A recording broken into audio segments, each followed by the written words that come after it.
How's it going? Okay, how are you doing? Doing well, thanks. Thanks so much for joining me. Thank you. Sorry, I'm in my car. Oh, no worries. Are you in Las Vegas? Yeah, I'm in Las Vegas right now. Nice. How is it over there? Is it like kind of dead right now, or are there still a lot of tourists hanging around? It's actually getting more busy right now. It's on the weekends, it's crowded. And during the week, it's kind of dead, which I kind of like, honestly. Right. But yeah, I mean, last week when I was on this strip, this guy was just yelling, "Vegas is back, baby!" Because there's so Nice. Yeah, I I haven't guess been there in a while. I think it's been like close to 10 years since I've been to Vegas. oh wow. Yeah. But yeah, it seems like you were inspired by you wrote the guitar riff, right? For Nothing Left to Lose. Yeah, I wrote the music and my singer Troy wrote the lyrics to the song. Yeah, Very the well. music, but it's kind of a lame story just by walking to the gym and just people watching. So No, I uh, think you can be inspired by the littlest thing, and something oh, cool can come out of it. and yeah, I mean the lyric was kind of inspired about something else happened in Las Vegas with the bands, but just like kind of like anybody kind of like tries to kind of put somebody down or whatever, whether it's on like the internet or in life, and it's like say what you want, I'm going to do what I'm going to do. Exactly, right. But I really love this song. It's really fun, and I love that Todd from Rival Sons, he plays the keys on it, right? Oh yeah, yeah, he's such a cool guy and such a great musician. But he definitely brought the song up to another level. Yeah, I was gonna say, like, having the keys in there, like, it just adds to the fun sound of the song. Yeah. No, I'm Well, really thank you. digging it. So what did you say? Oh, I'm really digging the song, so Oh, yeah. I'm very glad you like And so you guys are working with some veteran producers for the upcoming album, is that right? Yeah, I mean, Kevin Shirley, he's a guy who mixed and produced bands like Aerosmith, Black Crowes, Joe Bonamassa. I think all of his records. He's done some mixing on some records, on some of our songs, and we've worked with I've been co-producing a lot of the stuff with a guy named Joe Beers, who's worked with they're kind of, I guess they're kind of like a metal band. I don't know, called Bobaflex, and a band called the Lonely Ones, and 21 Pilots. And then a guy we've done some stuff with before named Warren Ewart, who's done Aerosmith as well as an engineer in the Fray, and he's worked on the Jet record, that first Jet record too. So we've been really fortunate to work with a lot of cool people. Yeah, that's really cool. I know because concerts are still kind of on hold right now that you guys are going to wait until next year to release it, but what can you say that fans can expect from the album? It's a rock and roll record. It's kind of our paying homage to all the bands that like probably our parents listened to that we end up growing up on, like the Aerosmiths or the AC/DCs, the Black Crowes. So it's a very rock and roll record. There's a couple ballads on there that are really good. Yeah, I mean there's horns, there's harmonica. It's a true fun record. There's a guy we're talking to that will probably end up releasing some of our stuff. He was telling me like, I think the 21 is going to be like the new back in the 20s, when people were like having like, what was that thing I can't remember. I'm screwing up the quote that he gave me. The roaring that's what he always. Right, yeah, the Roaring 20s. That's how he feels it's going to be like when this whole pandemic thing is behind us and people can go out again and have a good time. People are just going to want to go and have fun. And so we kind of made a record, hopefully, that they'll put on as they're getting ready or going out for the night, No, that sounds fun. And yeah, I feel like, people are going to really hit concerts up really hard once live music is back. So many people are saying, yeah, I took live music for granted. So I feel like it's going to come back strong. Yeah, I mean, I think so too. I mean, it's just one of those things, like even like playing shows all the time, like you don't get to as many shows. you know. So there's like bands that like I'm definitely gonna make a point to go see when I can go see bands again. Right. Yeah. What would you say is the favorite show that you guys have played so far? Um, I think probably we've been really fortunate to go overseas quite a few times, and in Japan, or not Japan, I'm sorry, it's I'm thinking of a different show. In China, we played a show and there's like 100,000 people there. Oh We were wow. liners, so that was a cool experience, you know, just going out there. We've done it more than a few times now, so each time has been like that. So it's kind of one of those places we can't wait to get back to. And it's, you know, it's weird because you're playing to people and our songs are in English, but yet they can sing the songs back to us.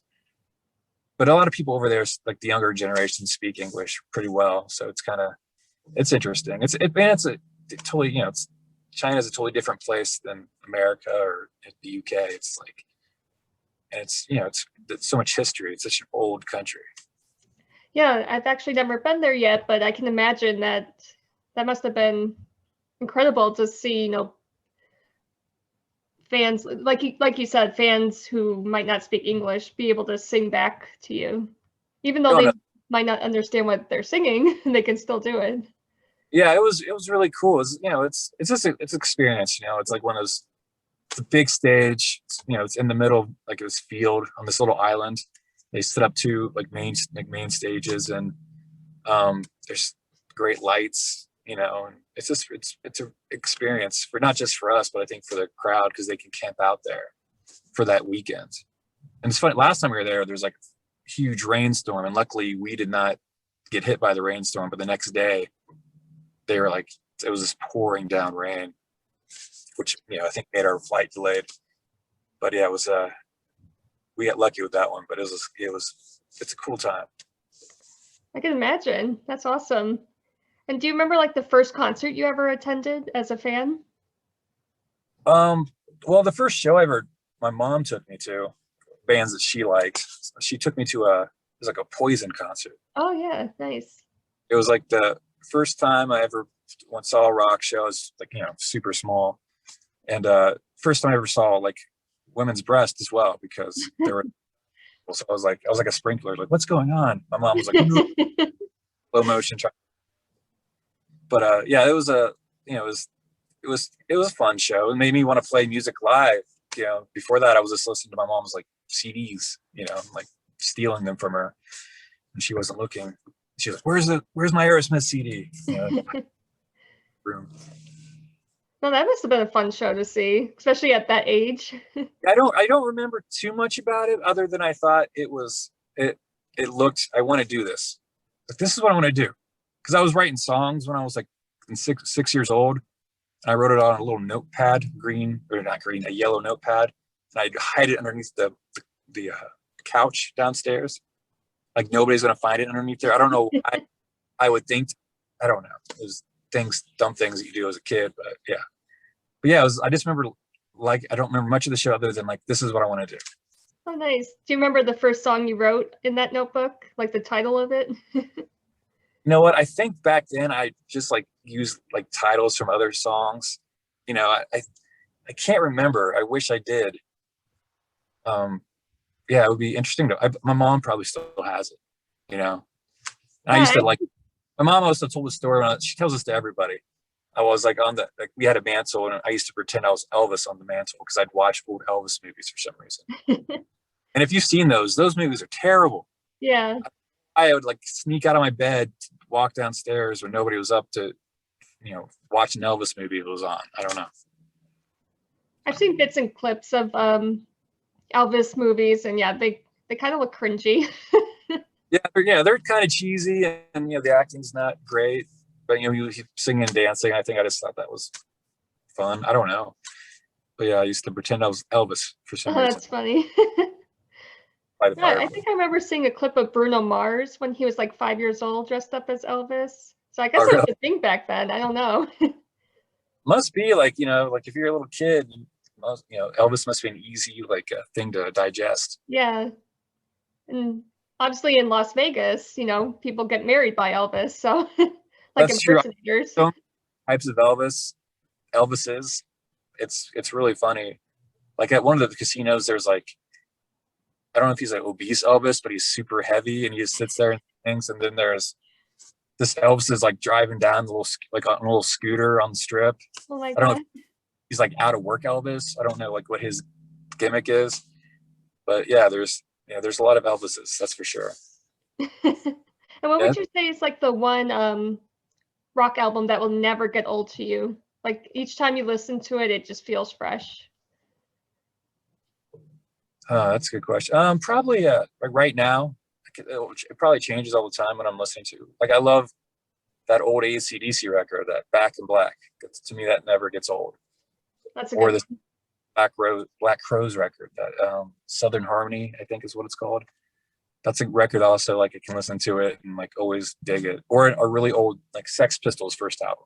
one. Like I could go, like that was probably a bad question because I'll keep changing my answer. So I'm gonna I mean, there's so many good ones out there, so yeah. Do you have choose one just one. you like a lot? I'm sorry? Do you have a record that you like will always listen to that you will love? Yeah, I would say there's quite a few. There's, as you can tell, I'm a big Queen fan, so Oh, what's I your really, favorite? it's so tough, but I think one of them would be The Game Good, great record. or the Works. I don't know. There's like they have so many good records. It's hard to choose just one. Yeah, Warren Hewitt's the guy who worked with us on a few stuff. He loves Queen. His favorite record's The Game.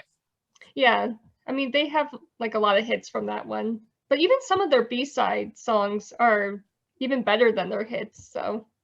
Oh yeah, I mean, there's a ballad I love that the live version better than the recorded version. I think it's called "Love of My Life." Oh Like yeah. live, and it just kind of cool. I mean, they have the crowd sing. So I don't know. Yeah. That's what makes it even better is when the crowd's singing along. It just adds to the powerful emotion of the song. Yeah. That's a good one. Oh, thanks. Well, what else should fans keep an eye out for in the next, coming months? We're gonna put out a couple more singles, I believe, and probably another lyric video, and then a real video. That will lead up into an EP this fall, then the full length, probably January, February, I believe. So yeah, just more music, and we're gonna start playing some more shows. Hopefully, fingers crossed, we have some stuff booked for the fall that hopefully does not get canceled again. Yeah, right. Yeah, because like this last year, everything got canceled and pushed back, and so then some of the stuff got rescheduled, then canceled again. So we're like, oh, I'm just hoping that we can get out there when it's safe for everybody and play some music. Yeah, fingers crossed. Have you guys performed in Boston yet? This lineup hasn't been to Boston yet, but we're hoping to make it out there when we can. We had plans actually to go up that way last year, but that got canceled. So hopefully, Fingers crossed. better come. So are you from Boston? I take it. I'm originally from Michigan, but I've been in Boston for say the past 7 or 8 years. Okay. Well, you definitely have to come see us when we come to Boston. Definitely, yes, I will. Yeah, there's a lot to do, especially in the summertime. I love Boston as a city. It's like I've played there a lot of times. I was lucky. One of the projects when I first got out of high school, we were on tour with Shakira of all people. Oh wow! Boston, and we played. It was the old arena. I think they built a new one. I could be wrong though. It's been a while since I played that place. But we also did a radio show for Kiss, the pop station out there, at the amphitheater. Yeah. And we also played a club. It might have been called the Paradise. Is that by the Paradise? Yeah, I think it's called the Paradise Rock Club. Yeah, is that by the baseball stadium? Yes, yeah, right by Fenway. Yeah, the big. Yeah, I know Boston's awesome, and they have amazing pizza in Boston. Yes, the North End especially. Yeah, I remember we did some radio there, and this radio guy took us to this pizza place, and there's like a line out the door, and like the stove was like super old from, I think he said it was from Germany or something. It was amazing.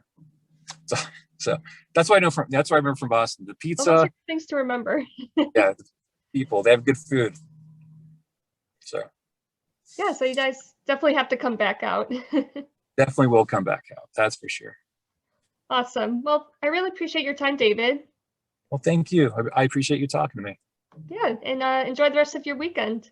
You too. I'll talk to you soon. Okay.